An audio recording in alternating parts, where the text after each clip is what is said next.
तो आज रविंद्र सिंह भाटी विधायक शिव के जो सोशल मीडिया प्लेटफॉर्म से जो एक पोस्ट की गई है, वो क्या सिर्फ युवाओं का समर्थन भर है या फिर उसमें आगे के उनके राजनीतिक जीवन से जुड़े हुए कुछ संकेत छुपे हुए हैं?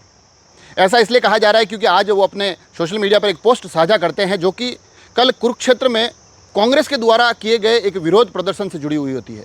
दरअसल ये विरोध प्रदर्शन कल कांग्रेस द्वारा कुरुक्षेत्र में किया गया, जिसमें कि नीट परीक्षा का जो पेपर रद्द किया हुआ है उसको लेकर विरोध जताया गया था। और वहाँ पर फिर पुलिस और जो तमाम कांग्रेस के चेहरे हैं, जिसमें दीपेंद्र हुड्डा भी शामिल थे, उनके बीच वहाँ पर एक टकराव भी होता है। तो विधायक शिव ने रविंद्र सिंह भाटी ने ये पोस्ट करते हुए कहा है कि ये मुद्दा बड़ी महत्वपूर्ण है, इसको बड़ी गंभीरता से लिया जाना चाहिए और इस पर जो लोग मुखर होकर विरोध प्रदर्शन कर रहे हैं उनके खिलाफ पुलिस का ऐसा बर्ताव किसी भी स्थिति में जायज़ नहीं है। तो इस पूरे प्रकरण में वो कांग्रेस के उस प्रदर्शन के साथ खड़े दिखाई देते हैं और पुलिस के जो व्यवहार हैं उनके द्वारा जो वहाँ पर एक वाटर कैनन चलाई गई और तमाम चीज़ें हुई, उसके विरोध में खड़े दिखाई दे रहे हैं। मगर क्या ये सिर्फ युवाओं के समर्थन में नीट की परीक्षाओं से जुड़ा हुआ जो मामला है उसके समर्थन में किया गया पोस्ट है?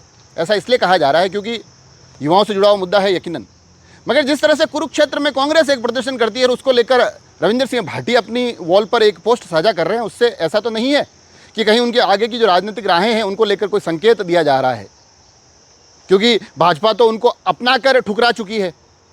अब अगर बीते कुछ समय से देखें तो कांग्रेस की तरफ से तो उन पर हमले कम हुए हैं, भारतीय जनता पार्टी तो लगातार उनको लेकर मुखर हुई है। सिर्फ एक हरीश चौधरी को छोड़ दीजिए, वो उस क्षेत्र में राजनीतिक वर्चस्व की लड़ाई के बीच में उनके हमलों को समझा जा सकता है, मगर उसके अलावा कांग्रेस की तरफ से कभी उन पर तीखे हमले नहीं हुए। मगर भारतीय जनता पार्टी का जिक्र किया जाए तो लगातार उनके खिलाफ बड़े ऐसे व्यक्तिगत हमले हुए हैं जो कि कई बार तो अपने आप में आश्चर्यजनक लगते हैं। तो अब जो ये पोस्ट की गई है तो ऐसा तो नहीं है कि रविंद्र सिंह भाटी कांग्रेस में अपना भविष्य तलाश रहे हो, और इसकी संभावनाओं को इसलिए भी नकारना संभव नहीं है क्योंकि जो उनका क्षेत्र है वहाँ पर जिस तरह से जातीय जो संख्यात्मक परिस्थितियाँ हैं, तो ऐसे में अगर वो कांग्रेस में जाते हैं तो कांग्रेस का अपना एक परंपरागत वोट बैंक है जो कि उस बाड़मेर जैसलमेर क्षेत्र में काफ़ी अच्छी बड़ी संख्या में है।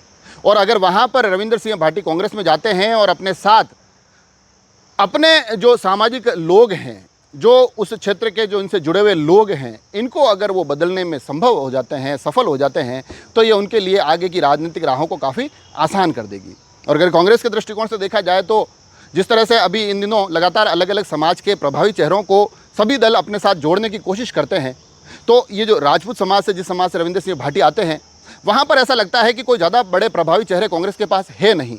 तो ऐसे में उनके लिए भी एक बेहतरीन विकल्प हो सकता है। हालांकि वहाँ की जो धरातल की जो परिस्थितियाँ हैं, क्योंकि जो सांसद उमेदराम बेनीवाल, उनके लिए एक बड़ी चुनौती वो चुनाव बने थे। हरीश चौधरी और रविंद्र सिंह भाटी के बीच की तलखियाँ कभी किसी से छुपी नहीं है। उनके क्षेत्र से लेकर विधानसभा तक वो कई बार आमने सामने खड़े दिखाई देते हैं।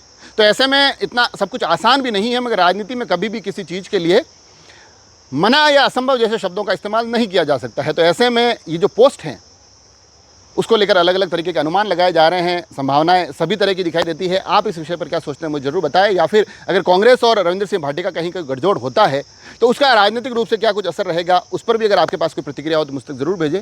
जुड़े रहें राजसमंद एक्सप्रेस से। धन्यवाद।